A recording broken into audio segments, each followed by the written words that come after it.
तो बस आज हम वाटर मॉलिक्यूल की स्टडी करेंगे। ये टॉपिक केमिस्ट्री के अंदर और बायोलॉजी के अंदर इक्वली इम्पॉर्टेंट है। तो आप ये दोनों जगह इस टॉपिक को लिख सकते हो और इस्तेमाल कर सकते हो अगर आप अच्छी तरह याद करें तो कह रहा है शेप ऑफ वाटर मॉलिक्यूल कैसे हो। तो आज हम इसको लिविश स्ट्रक्चर के मुताबिक देखने जा रहे हैं।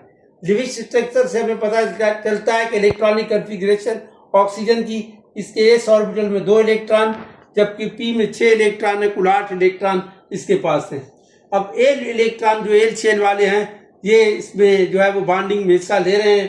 तो बॉन्ड पेयर जो है ये देखिए आपको एक इलेक्ट्रॉन शेयर कर रहा है हाइड्रोजन के साथ, एक शराकत कर रहा है दूसरे हाइड्रोजन आइटम के साथ, यानी 2 हाइड्रोजन आइटम जो है वो दोनों कॉर्नर से इसके साथ अटैच हो रहे हैं। और इसी तरह 2 बॉन्ड पेयर और 2 लॉन पेयर जो है वो बन रहे हैं।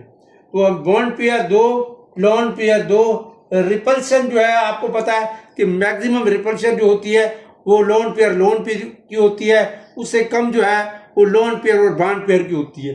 तो ये लोन पेयर और बॉन्ड पेयर की जो मैक्सिमम रिपल्शन है वो इसकी एंगल को जो है वो रिड्यूस कर देती है 109 से 104.5 तक जो है वो रिड्यूस कर देती है। तो इसका बॉन्ड एंगल जो है वो अब कम होकर ये रह गया है। अब हम साबित कर सकते हैं कि वाटर का मॉलिक्यूल जो है वो एंगुलर मॉलिक्यूल है।